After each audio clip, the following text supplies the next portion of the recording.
अस्सलाम वालेकुम students, first year chemistry chapter 3 का ये लेक्चर नंबर 8 है जिसमें हमने एमओटी की एप्लीकेशंस को सीखना है। लास्ट लेक्चर में एमओटी की पास्टुलेट्स को देखा, sigma pi bond formation, energy order और डिफरेंट टाइप्स के जो मॉलिक्यूलर ऑर्बिटल्स बनते हैं उनकी बात की थी। जबकि इस वीडियो लेक्चर में जैसे मैंने कहा हम एमओटी की एप्लीकेशंस को डिस्कस करने जा रहे हैं। स्टूडेंट्स, सबसे पहले हम देखते हैं हाइड्रोजन मॉलिक्यूल की फार्मेशन। अगर आपने एक मॉलिक्यूल की फार्मेशन सीख ली, उसमें जो पॉइंट्स हैं देख लिए कि कौन कौन से पॉइंट्स मेंशन करने हैं, किस तरतीब से करने हैं, तो इन्हीं पॉइंट्स को इसी तरतीब से आप बाकी मॉलिक्यूल्स की फार्मेशन के ऊपर अप्लाई करके उनका स्ट्रक्चर जो है वो डिटरमिन कर सकते हैं। स्टूडेंट्स, सबसे पहले हम इलेक्ट्रॉनिक कन्फिग्रेशन लिखते होते हैं। तो जो हाइड्रोजन एटम है या हाइड्रोजन एलिमेंट का एटम है उसकी इलेक्ट्रॉनिक कन्फिग्रेशन की बात करें तो वो 1s1 है। क्यों? इसलिए कि हाइड्रोजन का एटॉमिक नंबर 1, इसके पास एक ही इलेक्ट्रॉन है, वो एक इलेक्ट्रॉन 1s के अंदर आ जाता है, 1s1। फिर आप हाइड्रोजन मॉलिक्यूल को देखो तो ये H2 है। इसका मतलब ये हुआ कि दो हाइड्रोजन एटम्स जो हैं वो ओवरलैप करेंगे। तो एमओटी के अकॉर्डिंग सारे ही जो ऑर्बिटल्स होते हैं वो ओवरलैप करते हैं, वो इनर हों या आउटर हों, कोई भी हों, जितने भी हों, मॉलिक्यूल को बनाने के लिए सारे ऑर्बिटल्स जो हैं वो ओवरलैप करते हैं। तो यहाँ पे तो है ही एक, और वो है जी 1s। तो एक जो हाइड्रोजन एटम है उसका 1s और दूसरे हाइड्रोजन एटम का 1s। तो जो हाइड्रोजन मॉलिक्यूल बनेगा वो 1s एटॉमिक ऑर्बिटल्स की ओवरलैपिंग से बनेगा between the two hydrogen atoms. और जब एक हाइड्रोजन से 1s और दूसरे हाइड्रोजन से 1s, ये 1s एटॉमिक ऑर्बिटल्स ओवरलैप करेंगे तो इसके नतीजे में मॉलिक्यूलर ऑर्बिटल्स बनेंगे। एमओटी की पास्टुलेट्स ये बताती हैं कि भाई जब भी दो एटम्स ओवरलैप करते हैं तो उनके ऑर्बिटल्स ओवरलैप करते हैं तो दो तरह के जो हैं मॉलिक्यूलर ऑर्बिटल्स बनते हैं। एटॉमिक ऑर्बिटल्स की ओवरलैपिंग से दो तरह के मॉलिक्यूलर ऑर्बिटल्स बनते हैं, एक बॉन्डिंग ऑर्बिटल और दूसरे एंटी बॉन्डिंग। तो यहाँ 1s और 1s की ओवरलैपिंग से भी स्टूडेंट्स दो तरह के उसी तरह ऑर्बिटल्स बनेंगे, बॉन्डिंग और एंटी बॉन्डिंग। अब उसमें ये देखना होता है कि सिग्मा बन रहा है या पाई जो है वो बन रहा है। तो एक तो बॉन्डिंग बनेगा और एक एंटी बॉन्डिंग बनेगा, ये तो हो गया तय। अब सिग्मा है या पाई, इसके लिए आपको रिकॉल करना है पास्टुलेट्स और बेसिक केमिस्ट्री जो ओवरलैपिंग की है कि s और s की जब ओवरलैपिंग होती है तो हमेशा सिग्मा बॉन्ड बनता है। तो यहाँ पे सिग्मा बॉन्ड बनेगा बॉन्डिंग, और फिर सिग्मा एंटी बॉन्डिंग बनेगा। तो एंटी बॉन्डिंग के लिए ऊपर हम स्टार लगा देते होते हैं, तो सिग्मा एंटी बॉन्डिंग और सिग्मा बॉन्डिंग। अब नीचे सबस्क्रिप्ट के तौर पे या सामने ब्रैकेट में हम ये लिख देंगे कि ये जो सिग्मा बन रहा है किसकी ओवरलैपिंग से बन रहा है, 1s की ओवरलैपिंग से, और ये जो एंटी सिग्मा है ये भी 1s की ओवरलैपिंग से बन रहा है। तो आगे आप ब्रैकेट में 1s जो है वो लिख दें ताकि रेफरेंस हो जाए। तो दो तरह के ऑर्बिटल्स, एक सिग्मा बॉन्डिंग और दूसरा सिग्मा एंटी बॉन्डिंग। ये जो मॉलिक्यूल है, हाइड्रोजन का मॉलिक्यूल है, इसमें अब आप बता सकते हैं कि टोटल कितने इलेक्ट्रॉन्स होंगे। और ये कैसे पता चलेगा? इलेक्ट्रॉनिक कन्फिग्रेशन को देखोगे ना, तो एक हाइड्रोजन एटम जो है वो एक इलेक्ट्रॉन उसमें मौजूद है, दूसरे में भी एक इलेक्ट्रॉन मौजूद है। तो दो हाइड्रोजन एटम से दो इलेक्ट्रॉन्स, तो जो मॉलिक्यूल बन रहा है उसमें भी जारी बात है वो एक एटम के और दूसरे एटम के इलेक्ट्रॉन्स ऐड हो जाएंगे, सम अप हो जाएंगे, तो 1 + 1 2। तो जो मॉलिक्यूल है हाइड्रोजन का उसमें दो इलेक्ट्रॉन्स होंगे। अब इन दो इलेक्ट्रॉन्स की हमने जो है वो इलेक्ट्रॉनिक कन्फिग्रेशन लिखनी है, यानी इन दो इलेक्ट्रॉन्स को फिल करना है मॉलिक्यूलर ऑर्बिटल्स में। तो हमें पता होना चाहिए कि ये दो इलेक्ट्रॉन्स कौन से मॉलिक्यूलर ऑर्बिटल को जाके ऑक्यूपाई करने जा रहे हैं। तो ज़ाहिर है अभी जैसे हमने बात की कि एक सिग्मा बॉन्डिंग और एक सिग्मा एंटी बॉन्डिंग है। सिग्मा बॉन्डिंग की एनर्जी लो होती है, लास्ट लेक्चर में देखा था। तो इसलिए वो जो दो इलेक्ट्रॉन है वो पहले किस में फिल होंगे, सिग्मा 1s के अंदर जो बॉन्डिंग है उसमें वो दो इलेक्ट्रॉन्स फिल हो जाएंगे। और जो सिग्मा एंटी बॉन्डिंग है जिसकी एनर्जी ज़्यादा है, ऊपर इससे ड्रॉ होगा, वो खाली रहेगा, एम्प्टी रहेगा। क्यों? क्योंकि कोई तीसरा इलेक्ट्रॉन है ही नहीं है जो यहाँ फिल होने के बाद ऊपर तीसरा इलेक्ट्रॉन चला जाता। दो इलेक्ट्रॉन है और दोनों सिग्मा 1s में आ जाते हैं। और इलेक्ट्रॉनिक कन्फिग्रेशन लिखनी हो तो इलेक्ट्रॉनिक कन्फिग्रेशन अब मालिक्यूल की स्टूडेंट्स हमने लिखनी है। तो H2 है तो इससे पता चलता है कि भाई दो हाइड्रोजन एटम्स हैं और हर हाइड्रोजन एटम की जो इलेक्ट्रॉनिक कन्फिग्रेशन है वो हमने एक हाइड्रोजन के लिए ये लिख दी। इलेक्ट्रॉनिक कन्फिग्रेशन ब्रैकेट में 1s1 आ गया। चूँकि दो है तो दो मरतबा लिखने की बजाय हमने क्या कर दिया, साथ 2 से मल्टीप्लाई कर दिया। तो एक हाइड्रोजन एटम से 1s, दूसरे हाइड्रोजन एटम से 1s, इनकी ओवरलैपिंग के नतीजे में स्टूडेंट्स H2 का मालिक्यूल बनेगा।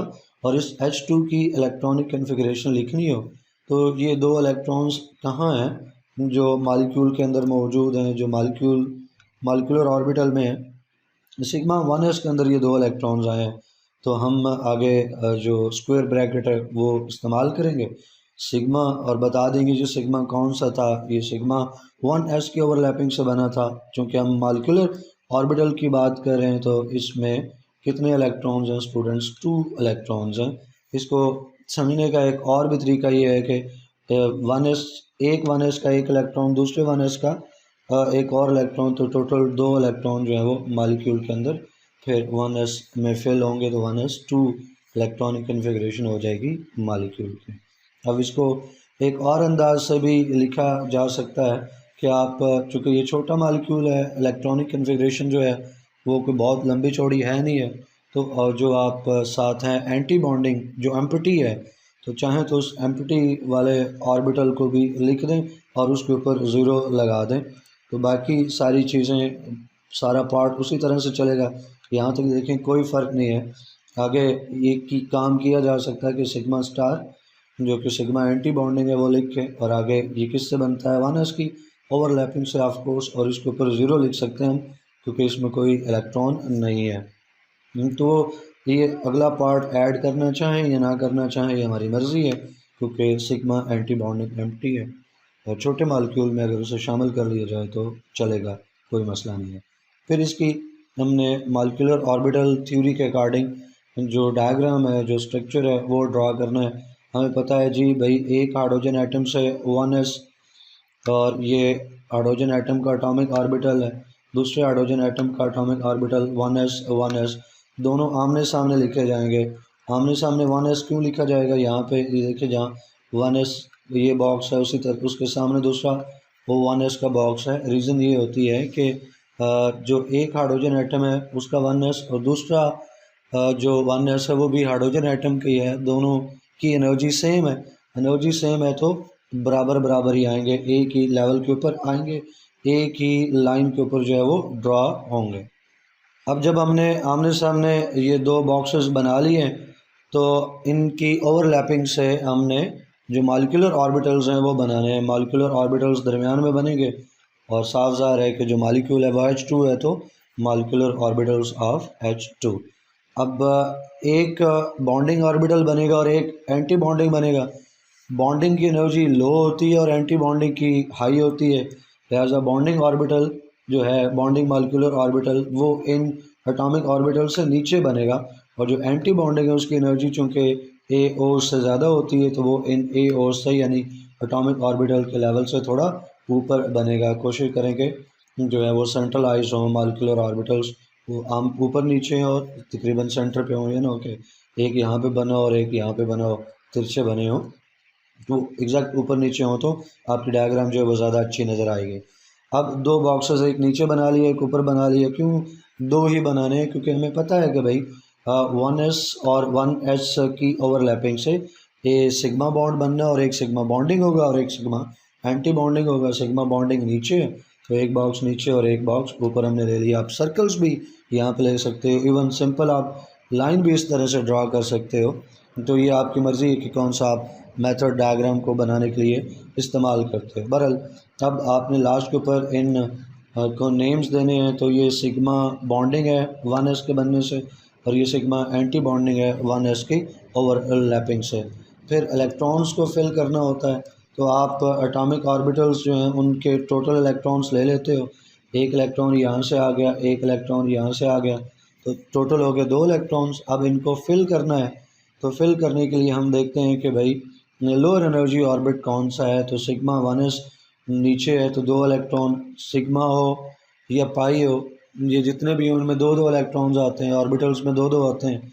हमारे पास आएंगे 2 इलेक्ट्रॉन्स, और वो दोनों इलेक्ट्रॉन्स जो हैं यहाँ पे हम सिग्मा 1s में फिल कर देंगे, लिख देंगे। और कोई तीसरा इलेक्ट्रॉन नहीं है, लिहाजा जो एंटी सिग्मा 1s है या एंटी सिग्मा बॉन्ड है वो एम्प्टी रहेगा, उसके अंदर कोई इलेक्ट्रॉन नहीं होगा। एक और जिस चीज़ का ख्याल रखना है आपको इलेक्ट्रॉन्स फिल करते वक्त कि जब इलेक्ट्रॉन्स अलग अलग हैं, अनपेयर्ड हैं, तो उनकी डायरेक्शन आप अपवर्ड लगा सकते हो या दोनों की डाउनवर्ड लगा सकते हो। यहाँ पे देखो 1s में एक इलेक्ट्रॉन था तो ऊपर शो किया एरो, तो यहाँ पे भी एक इलेक्ट्रॉन था ऊपर शो किया। अब आपको ये नहीं करना कि एक तरफ ऊपर कर दें और एक तरफ जो है वो नीचे कर दें, या तो दोनों ऊपर रखें या दोनों नीचे रखें। तो आपकी बुक में जो पैटर्न है उसमें जब इलेक्ट्रॉन्स को अलग अलग सेपरेट जो है वो रिप्रेजेंट किया गया तो अपवर्ड एरो के साथ किया है, तो आप भी अपवर्ड एरो के साथ उसको कर सकते हैं। देन ये कि जब फिलिंग करनी है, 2 इलेक्ट्रॉन्स एक साथ आ गए हैं, पेयर बन गया, जैसे यहाँ बॉन्डिंग सिग्मा बॉन्डिंग में आप देख सकते हो, तो अकॉर्डिंग टू रूल्स आपको क्या करना है कि इनकी जो स्पिन है वो अपोजिट रखनी है। तो जब पेयर बनेगा तो एक अपवर्ड होगा और एक डाउनवर्ड होगा। अब इससे कोई फ़र्क नहीं पड़ता कि पहले को डाउनवर्ड करना है और दूसरे को अपवर्ड, या पहले को अपवर्ड और दूसरे को डाउनवर्ड। तो जैसे आपको अच्छा लगे आप वैसे कर लें। कोशिश कीजिए कि जो पैटर्न है आप एक ही पैटर्न जो है वो कंसिस्टेंटली फॉलो करें, बाकी अंदाज जो है वो आपका है, इसमें दोनों बातें जो है वो ठीक है। तो स्टूडेंट्स ये हमने देख लिया कि किस तरह का स्ट्रक्चर बनने जा रहा है H2 का। उसके बाद एक बहुत इम्पॉर्टेंट पार्ट होता है किसी भी स्ट्रक्चर को ड्रा करते वक्त, हम उसमें बॉन्ड आर्डर जो है वो बताते होते हैं। तो यहाँ पे हाइड्रोजन का भी हमने बॉन्ड आर्डर बताना है। टोटल जो इलेक्ट्रॉन्स हैं बॉन्डिंग मालिकुलर ऑर्बिटल्स में, यहाँ ये BMOs क्या चीज़ है, बॉन्डिंग मालिकुलर ऑर्बिटल्स, और ABMOs के हैं एंटी बॉन्डिंग मालिकुलर ऑर्बिटल्स। ये फार्मूला है बॉन्ड ऑर्डर निकालने का। तो total electrons in molecular bonding molecular orbitals minus total electrons in anti bonding molecular orbitals divided by 2। तो ये फार्मूला है बॉन्ड ऑर्डर का, आप ये फिल कर लें। तो ऊपर स्ट्रक्चर को देखें तो जो बॉन्डिंग है उसमें 2 इलेक्ट्रॉन आ रहे हैं, और जो एंटी बॉन्डिंग ऑर्बिटल है वो खाली है, उसमें 0 इलेक्ट्रॉन है। तो 2 माइनस 0 डिवाइडेड बाई 2 हो जाएगा। तो यहाँ पे देखो 2 में से 0 आप निकालो तो 2 ही रहेगा, और फिर 2 डिवाइडेड बाई 2 हो जाएगा, तो आंसर इज़ 1। तो जो बॉन्ड आता है वो बॉन्ड ऑर्डर जो आता है हाइड्रोजन का वो 1 है। इसका मतलब ये हुआ कि 2 हाइड्रोजन एटम्स जो हैं वो आपस में बॉन्डेड हैं। एक बॉन्ड से ये सिंगल कोवेलेंट बॉन्ड मौजूद है, ये सिंगल बॉन्ड मौजूद है 2 हाइड्रोजन एटम्स के दरमियान में। और इस बॉन्ड की जो डिसोसिएशन एनर्जी है, या आप डिसोसिएशन का वर्ड बीच में से हटा सकते हो और ख़ाली कह सकते हो कि इस बॉन्ड की जो बॉन्ड एनर्जी है वो 436 किलो जूल पर मोल है। ये नंबर अब आपको याद रखना जो है वो ज़रूरी नहीं है, लेकिन अगर आप उसको याद रख लेते हैं और शॉर्ट क्वेश्चन में, लॉन्ग क्वेश्चन में, जहाँ पे भी ज़रूरत पड़े, आप रिलेटिव जो उसकी एनर्जी है, जो मालिक्यूल जो आप लिख रहे हो, बता रहे हो, उसकी जो एनर्जी है, रिस्पेक्टिव एनर्जी है, अगर वो आप मेंशन कर देते हो तो ये आपके आंसर को और अच्छा बनाएगा, वर्थी बनाएगा। लेकिन ये रिक्वायर्ड नहीं है MOT के मालिक्यूल का स्ट्रक्चर बनाते वक्त। आपको जो है वो बाकी बातें जो है वो मेंशन करनी है। एनर्जी मेंशन करते हैं तो एडवांटेज है, नहीं करते तो इट्स ओके। जब एक और बहुत इंपॉर्टेंट फीचर होता है मालिक्यूल का स्ट्रक्चर बताते वक्त, वो ये है कि हमने लास्ट में बताना होता है कि जो मालिक्यूल बन रहा है ये पैरामैग्नेटिक है या डायमैग्नेटिक है। तो जो पैरामैग्नेटिक होते हैं वो होते हैं जिनमें अनपेयर्ड इलेक्ट्रॉन्स जो हैं वो मौजूद हों, और डायमैग्नेटिक वो हैं जिनमें पेयर्ड इलेक्ट्रॉन्स मौजूद हैं, कोई अनपेयर्ड नहीं है। जो पैरामैग्नेटिक हैं वो मैग्नेटिक फील्ड में अट्रैक्शन, स्ट्रॉन्ग अट्रैक्शन शो करते हैं, और डायमैग्नेटिक मालिक्यूल्स जो हैं वो मैग्नेटिक फील्ड में वीक अट्रैक्शंस, या आप कह लो कि रिपल्जन या वीक अट्रैक्शन जो है वो शो करते हैं। तो पैरा जो है वो अनपेयर्ड के लिए और डाया पेयर्ड के लिए, आप इसको डाई से याद रख सकते हो। डाया में डाई, डाई का मतलब होता है 2, और पेयर में भी 2 होता है, तो यहाँ से आप याद रख सकते हो। अच्छा, जो डायमैग्नेटिक है वो होता है जिसमें इलेक्ट्रॉन्स पेयर्ड हो, पैरा ऑटोमेटिकली अनपेयर्ड हो जाएगा। तो यहाँ पर देखो आप जो बॉन्डिंग मॉलिक्यूलर ऑर्बिटल्स हैं उसमें चेक करना है आपने को कोई अनपेयर्ड इलेक्ट्रॉन तो नहीं आ रहा। तो इसको देख के पता चलता है कि दो ही इलेक्ट्रॉन है और दोनों सिग्मा 1s के अंदर मौजूद हैं, कोई अनपेयर्ड इलेक्ट्रॉन नहीं है। चूँकि सारे इलेक्ट्रॉन्स पेयर्ड हैं, दो ही हैं और दोनों पेयर्ड हैं, लिहाजा ये जो H2 मॉलिक्यूल है ये डायमैग्नेटिक इन नेचर है, इसमें किसी तरह का कोई अनपेयर्ड इलेक्ट्रॉन नहीं है। तो हाइड्रोजन के ऊपर मैंने टाइम लिया, एक एक जो पॉइंट था वो एक्सप्लेन किया, ताकि पहला मॉलिक्यूल जो है उसको किस तरह से जो है वो बनाना है, उसमें कौन से पॉइंट्स को मेंशन करना है वो आपको पता चल जाए और उसका कंसेप्ट भी समझ में आ जाए। अब इसके बाद थोड़ा सा चीज़ों को मैं क्विकली कवर करूँगा, क्योंकि वीडियो लेक्चर को बहुत लंबा भी नहीं करना, और एक बार बात कर ली तो बार बार भी वही चीज़ है रिपीट होनी है। तो हम बढ़ते हैं हाइड्रोजन के बाद हीलियम मॉलिक्यूल की तरफ। अब हीलियम मॉलिक्यूल में आगे ब्रैकेट में लिखा है हाइपोथेटिकल। तो He2 जो है इसके आगे हाइपोथेटिकल इसलिए लिखा है कि बच्चे He2 जो है वो एग्जिस्ट नहीं करता है, इसका बॉन्ड ऑर्डर जो है वो ज़ीरो निकलता है। समटाइम्स बोर्ड में ये शॉर्ट क्वेश्चन भी पूछ लेते हैं कि आप जस्टिफाई करो, प्रूव करो कि He2 मॉलिक्यूल जो है ये एक हाइपोथेटिकल मॉलिक्यूल है, ये रियल में एग्जिस्ट नहीं करता है। या कहा जा सकता है कि आप प्रूव करो, जस्टिफाई करो कि He2 मॉलिक्यूल का बॉन्ड ऑर्डर जो है वो ज़ीरो है। तो इस तरह का क्वेश्चन जो है वो आने के चांसेस जो हैं वो काफ़ी ज़्यादा होते हैं हीलियम हाइपोथेटिकल मॉलिक्यूल He2 के ऊपर। तो स्टार्ट लेते हैं इसके मॉलिक्यूल को। उसी तरह इलेक्ट्रॉनिक कन्फिग्रेशन लिखनी है, एटॉमिक नंबर 2 है तो दो इलेक्ट्रॉन 1s2 में आ जाएंगे। अब अगर इनकी ओवरलैपिंग हो तो एक हीलियम एटम से 1s और दूसरे हीलियम एटम से भी 1s, तो 1s जो एटॉमिक ऑर्बिटल्स हैं दो हीलियम एटम से वो ओवरलैप करेंगे। उसी तरह दो तरह के मॉलिक्यूलर ऑर्बिटल्स बनेंगे, एक बॉन्डिंग और एक सिग्मा बॉन्डिंग। तो यहाँ पे भी चूँकि s है और 1s है तो सिग्मा s के ओवरलैपिंग से बनता ही सिग्मा है, तो सिग्मा 1s और एंटी बॉन्डिंग में सिग्मा एंटी बॉन्डिंग 1s जो है वो फॉर्म हो जाएगा। अब जो हीलियम का मॉलिक्यूल है इसमें टोटल इलेक्ट्रॉन्स मेंशन करें तो 4 इलेक्ट्रॉन्स हैं। कैसे पता चलेगा? इलेक्ट्रॉनिक कन्फिग्रेशन में एक जो हीलियम एटम है उसके इलेक्ट्रॉन्स लें, और चूँकि मॉलिक्यूल में He2 है तो एक एटम में जो इलेक्ट्रॉन्स हैं उनको डबल कर दें। एक एटम में अगर 2 इलेक्ट्रॉन्स हैं तो He2 में 4 इलेक्ट्रॉन्स हो जाएंगे, 2 + 2 4 इलेक्ट्रॉन्स। और ये 4 इलेक्ट्रॉन्स जो हैं वो कैसे फिल होंगे? ज़ाहिर है एक सिग्मा है और एक एंटी सिग्मा है, पहले 2 इलेक्ट्रॉन सिग्मा में आ जाएंगे और बाकी 2 इलेक्ट्रॉन जो है वो सिग्मा एंटी बॉन्डिंग में चले जाएंगे। तो ये 4 इलेक्ट्रॉन्स में से 2 lower energy orbit sigma 1s या सिग्मा बॉन्डिंग, और 2 जो है वो हायर एनर्जी लेवल जो है सिग्मा एंटी बॉन्डिंग 1s उसमें चले जाते हैं। अब पूरे मालिक्यूल की इलेक्ट्रॉनिक कन्फिग्रेशन आपने लिखनी हो तो He और एक हीलियम की जो इलेक्ट्रॉनिक कन्फिग्रेशन है वो लिख लें, बाहर आ गया He ब्रैकेट में एक हीलियम की इलेक्ट्रॉनिक कन्फिग्रेशन, क्योंकि मालिक्यूल He2 है तो बाहर आप 2 से इसको मल्टीप्लाई कर दो। देन आप क्या करो कि एरो लगाओ और एरो के बाद जो मालिक्यूल बनता है He2 वो लिखो, और फिर जो स्क्वायर ब्रैकेट है उसके अंदर मालिक्यूल की इलेक्ट्रॉनिक कन्फिग्रेशन लिख दो। तो मालिक्यूल की इलेक्ट्रॉनिक कन्फिग्रेशन लिखना आसान है। ऊपर बात की कि सिग्मा 1s में 2 इलेक्ट्रॉन है और ये नीचे है, तो यहाँ से इलेक्ट्रॉन्स की फिलिंग शुरू होगी।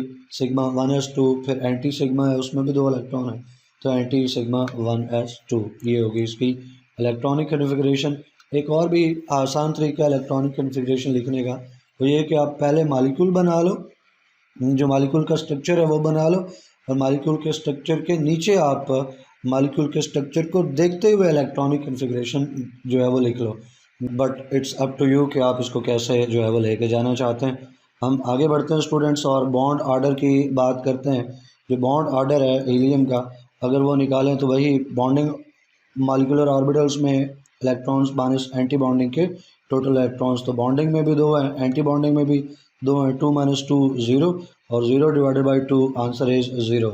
चूँकि हीलियम मॉलिक्यूल में बॉन्ड ऑर्डर 0 निकलता है इसलिए जो हीलियम मॉलिक्यूल है वो पॉसिबल ही नहीं है। बॉन्ड ऑर्डर 0 होने का मतलब है कि हीलियम का एक एटम जो है वो हीलियम के दूसरे एटम के साथ 0 बॉन्ड बनाएगा।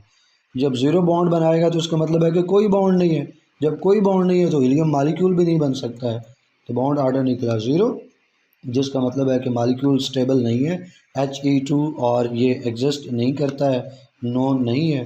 हीलियम जो है वो मोनो एटॉमिक मालिक्यूल की फॉर्म में एग्जिस्ट करता है, यानी अगर आपको कहना ही है कि हीलियम का मालिक्यूल है तो फिर आप यही कहेंगे कि हीलियम का जो मालिक्यूल है वो एक ही एटम से मिलकर बना है, उसमें दूसरा एटम जो है वो साथ नहीं है, क्योंकि हीलियम का एक एटम हीलियम के दूसरे एटम के साथ 0 बॉन्ड बनाता है, बॉन्ड आर्डर 0 निकलता है। स्टूडेंट्स, तीसरा मालिक्यूल जिसका स्ट्रक्चर हम देखने जा रहे हैं वो Li2 यानी लिथियम मालिक्यूल। आगाज़ उसी तरह इलेक्ट्रॉनिक कन्फिग्रेशन से, लिथियम का एटॉमिक नंबर 3 है तो 3 इलेक्ट्रॉन फिल करने हैं, 1s2, और ये तीसरा इलेक्ट्रॉन 2s में आ जाएगा तो 1s2 2s1। फिर अब देख के बता सकते हो कि कौन से एटॉमिक ऑर्बिटल्स जो हैं वो ओवरलैप करने जा रहे हैं। तो 1s जो है वो एक एटम से दूसरे एटम से भी 1s, तो 1s ओवरलैप करेगा और 2s ओवरलैप करेगा। तो जो ओवरलैप करने वाले ऑर्बिटल्स हैं 1s और 2s, और इनके मिलने से जो है वो मॉलिक्यूलर ऑर्बिटल्स बनेंगे। अब कितनी टाइप के बनेंगे? MOT कहती है कि जी मॉलिक्यूलर ऑर्बिटल्स 2 टाइप्स के बनते हैं, एक बॉन्डिंग नेचर के और दूसरे एंटी बॉन्डिंग के। तो टोटल कितने बनेंगे इस केस में? टोटल 4 बनेंगे। 2 जो हैं वो 1s से बॉन्डिंग और एंटी बॉन्डिंग, और 2 जो हैं वो 2s से बॉन्डिंग और एंटी बॉन्डिंग।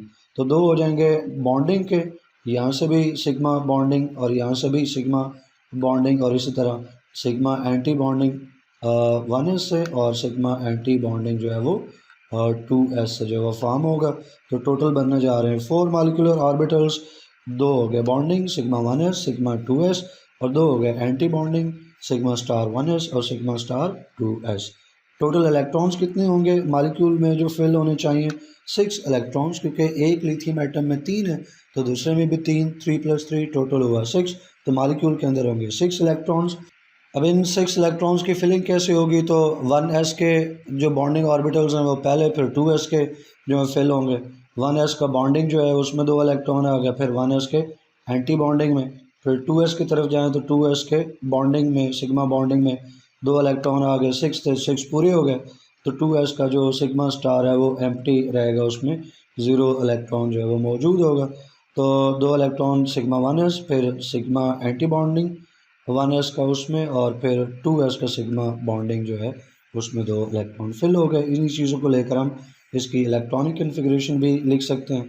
अब जब इलेक्ट्रॉनिक कन्फिग्रेशन लिखने जा रहे हैं बच्चे, तो उसमें जब एक बड़ा मालिक्यूल हो तो बड़े मालिक्यूल में आप इनर शेल्स के ऑर्बिटल्स अगर आप मेंशन नहीं भी करते तो कोई ज़रूरी बात नहीं है।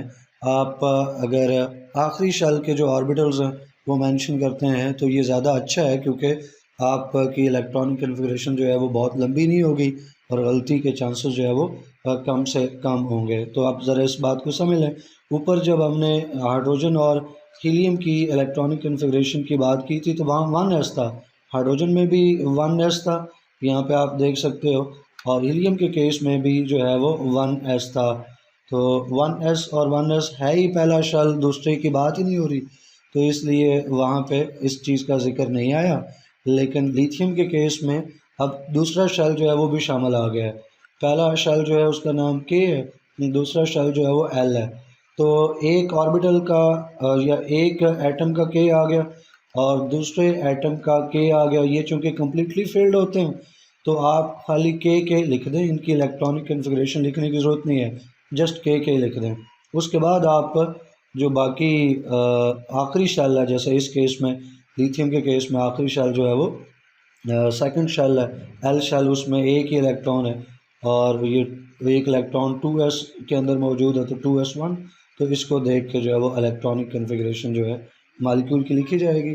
तो आप पूरी भी लिख सकते हैं लेकिन ज़रूरी नहीं है पूरी लिखना, आप सिर्फ आखिरी शेल की लिख दें।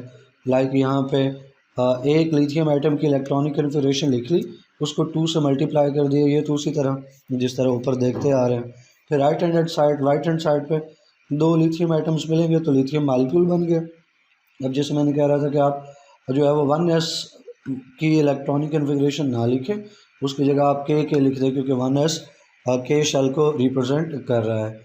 फिर उसके बाद आ जाएगी बारी 2s की और वो ब्रैकेट में लिख दें 2s की जो इलेक्ट्रॉनिक कन्फिग्रेशन है। तो एक से 2s, दूसरे से 2s, तो एक बना 2s का स्टूडेंट सिग्मा बॉन्ड और सिग्मा बॉन्डिंग, और दूसरे से बना sigma anti bonding.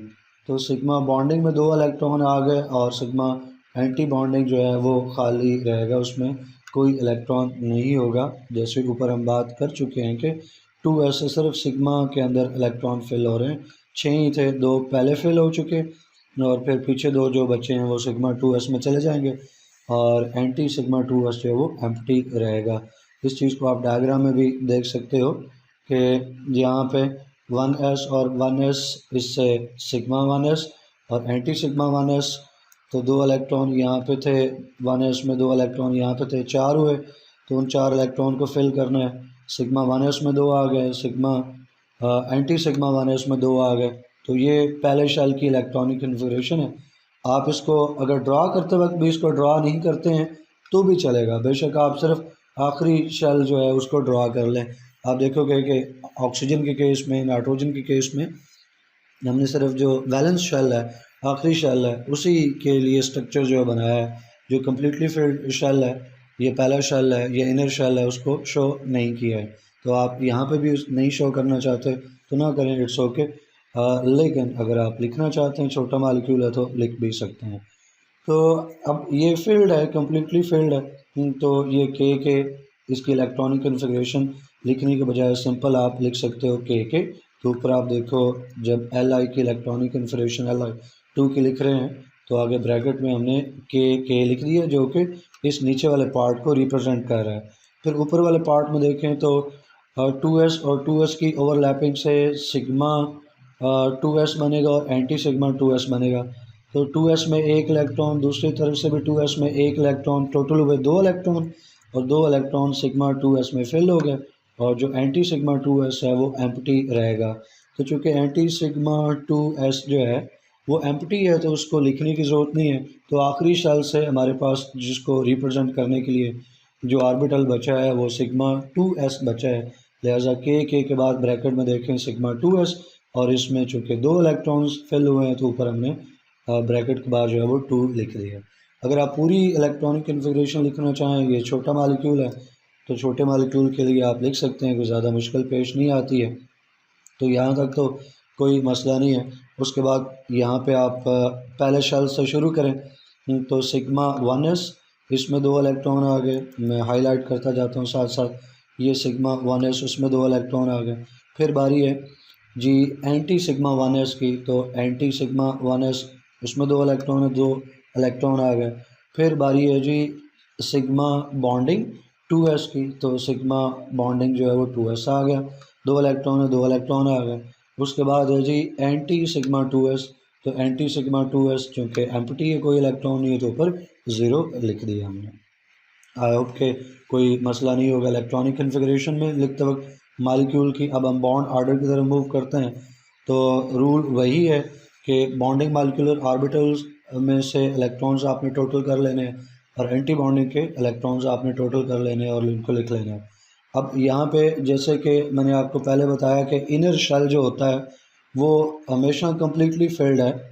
Inner shell जो है वो कम्प्लीटली फिल्ड है, तो उसके मालिक्यूल को आप नहीं लिखना, मालिक्यूल के उसको पार्ट को आप नहीं लिखना चाहते, या इवन बॉन्ड ऑर्डर निकालते वक्त आप उसको शामिल नहीं करना चाहते हो तो नहीं करो, आपकी मर्ज़ी है। शामिल कर लो या ना करो, दोनों सूरतों में रिज़ल्ट जो है वो सेम आएगा। एक बार मैं इंक्लूड करता हूँ और एक बार एक्सक्लूड करता हूँ, आप देखोगे कि दोनों सूरतों में रिज़ल्ट जो है वो सेम आएगा।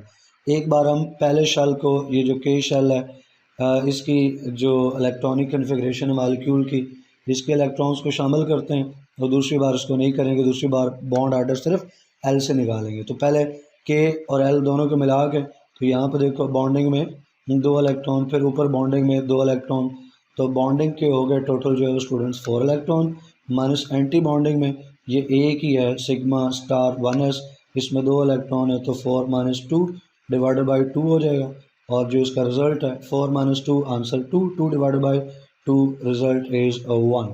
तो जो बॉन्ड ऑर्डर निकला वो 1 निकला। अब अगर मैं के को एक्सक्लूड कर देता हूँ, क्योंकि ये इनर शेल है, पहला शेल है, कम्प्लीटली फिल्ड है, तो आखिरी शेल को सिर्फ और सिर्फ अगर इंक्लूड किया जाए बॉन्ड आर्डर निकालने के लिए, तो सिर्फ आखिरी शेल को देखें तो उसमें बॉन्डिंग के अंदर आप देखो तो सिग्मा 2s जो है वो बॉन्डिंग ऑर्बिटल है और उसमें 2 इलेक्ट्रॉन मौजूद हैं, वो 2 लिख लें। माइनस एंटी बॉन्डिंग जो है वो सिग्मा स्टार 2s, उसमें कोई इलेक्ट्रॉन नहीं है तो 2 माइनस 0 डिवाइडेड बाई 2। अब 2 में से 0 सब्सट्रैक्ट करो तो आंसर फिर 2 रहेगा और 2 डिवाइडेड बाई 2 रिजल्ट इज़ 1। तो आपने देखा कि दोनों सूरतों में बॉन्ड आर्डर जो है वो 1 ही निकल रहा है। तो ये आपकी अपनी मर्ज़ी है कि आप इसको इंक्लूड करते हो या इनर शेल को इंक्लूड नहीं करते हो। मेरी क्या सजेशन है? मेरी सजेशन ये है कि अगर आपने ड्रा करते वक्त उसको बनाया ना, या तो इनर शेल को आप बनाओ ही ना, इसको ड्रा ही ना करो, सिर्फ वैलेंस को कर लो, चलेगा। तो वैलेंस ही किया है तो फिर बॉन्ड आर्डर वैलेंस से निकाल लो। तो मेरी रिकमेंडेशन ये है कि अगर आपने इनर शेल को ड्रा कर लिया है, बना लिया है, तो फिर जब बॉन्ड आर्डर निकाल रहे हो तो उस इनर शेल को आप फिर इंक्लूड कर लो, उसके इलेक्ट्रॉन्स को भी आप कंसिडर कर लो, क्योंकि आपने ड्रा कर लिया तो ये अच्छा है कि आप उसको बॉन्ड आर्डर में भी यूज़ कर लो। बॉन्ड आर्डर में आपको बता चुका, मैंने चूँकि ड्रा किया तो मैंने इंक्लूड किया है, और बाकी बातें भी स्टूडेंट्स उसी तरह से। लिथियम का जो मालिक्यूल है Li2, इसमें चूँकि बॉन्ड आर्डर 1 निकल रहा है तो इसका मतलब है कि Li2 एग्जिस्ट करता है, लेकिन अब ये एग्जिस्ट करता है सिर्फ और सिर्फ वेपर फेज़ में। वेपर फेज़ का क्या मतलब है?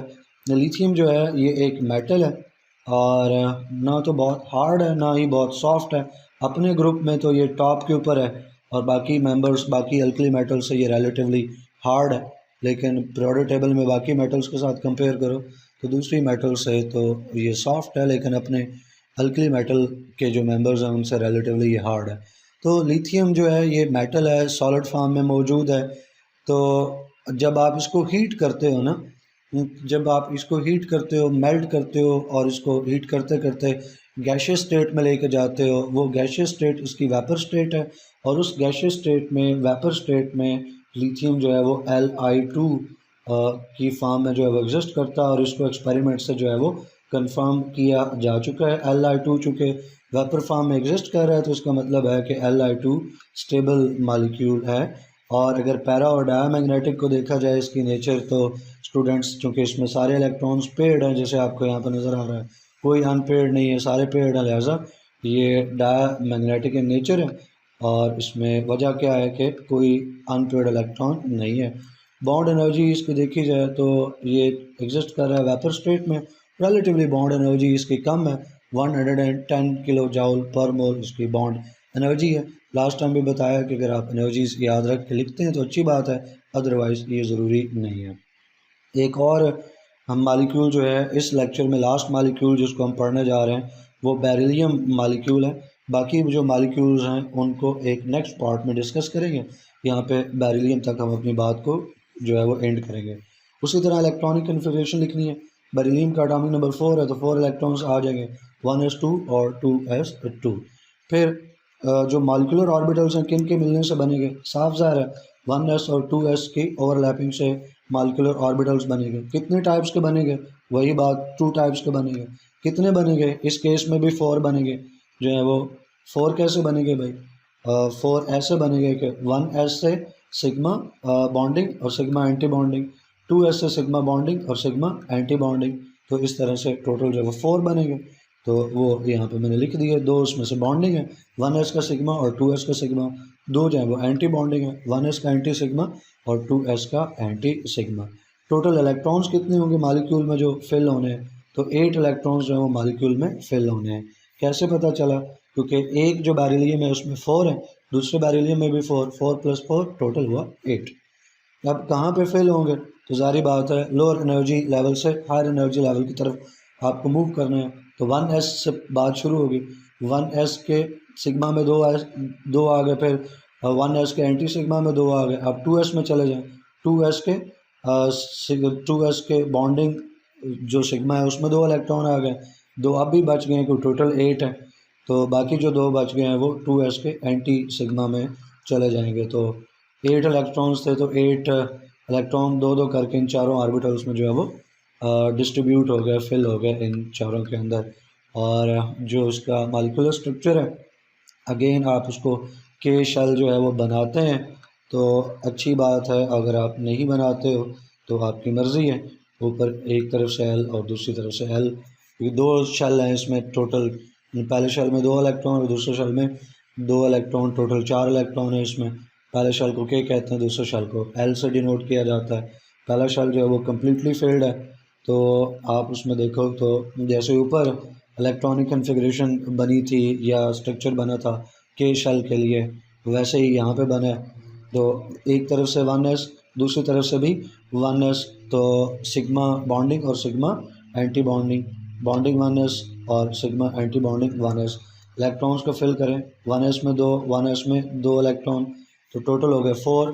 4 को फिल करना है, 2 आ जाएंगे सिग्मा बॉन्डिंग में और 2 आ जाएंगे सिग्मा एंटी बॉन्डिंग में। फिर अगर आप के शेल में चले जाते हैं तो के शेल जो है उस में आप देखो तो वहाँ पे भी 2s के अंदर 2 इलेक्ट्रॉन एक तरफ से और 2s के अंदर 2 इलेक्ट्रॉन जो है वो दूसरी तरफ से, तो दोनों तरफ से 2-2 इलेक्ट्रॉन। अब 2s है यानी s है, तो s से सिग्मा, सिग्मा बॉन्डिंग और सिग्मा एंटी बॉन्डिंग, 2s का बॉन्डिंग और 2s का एंटी बॉन्डिंग सिग्मा। इलेक्ट्रॉन्स को फिल करना है तो टोटल इलेक्ट्रॉन एटॉमिक ऑर्बिटल्स में देख लो, 2s में 2 इलेक्ट्रॉन है, फिर यहाँ पे भी 2s में 2 इलेक्ट्रॉन है, टोटल हुए 4। तो सिग्मा बॉन्डिंग में 2 आ जाए और सिग्मा एंटी बॉन्डिंग में 2 इलेक्ट्रॉन आ गए। तो इस तरह से ये पहला शेल भी इसका फिल हो गया, दूसरा जो शेल है वो भी फिल हो गया, और मॉलिक्यूलर ऑर्बिटल्स जो हैं वो भी हमने बना लिए। इसको देख के आप इलेक्ट्रॉनिक कन्फिग्रेशन जो है वो आसानी से लिख सकते हैं। अगर चाहें तो आप हाफ लिखें, यानी सिर्फ आखिरी शेल की लिखें, चाहे तो पूरी लिखें। अगर आखिरी शेल की लिखनी हो तो सिग्मा 2s में 2 इलेक्ट्रॉन और एंटी सिग्मा 2s में 2 इलेक्ट्रॉन, तो सिग्मा 2s उसमें 2 इलेक्ट्रॉन, एंटी सिग्मा 2s में 2 इलेक्ट्रॉन और साथ के आ जाएगा। अगर के हटाना है और पूरी लिखनी है तो फिर आप इनको भी पहले लिख सकते हो, सिग्मा 1s 2 इलेक्ट्रॉन और एंटी सिग्मा 1s 2 इलेक्ट्रॉन, तो पूरी इलेक्ट्रॉनिक कन्फिग्रेशन भी लिख सकते हो। बॉन्ड ऑर्डर आपको निकालना है तो चाहें तो आप के शेल को इंक्लूड करें, चाहें तो आप के शेल को इंक्लूड ना करें, दोनों सूरतों में रिज़ल्ट सेम रहेगा। तो चूँकि ड्रा किया तो उसको इंक्लूड कर लेते हैं। तो यहाँ बॉन्डिंग में 2 इलेक्ट्रॉन, यहाँ बॉन्डिंग में 2 इलेक्ट्रॉन, तो बॉन्डिंग में हो गए टोटल 4 इलेक्ट्रॉन।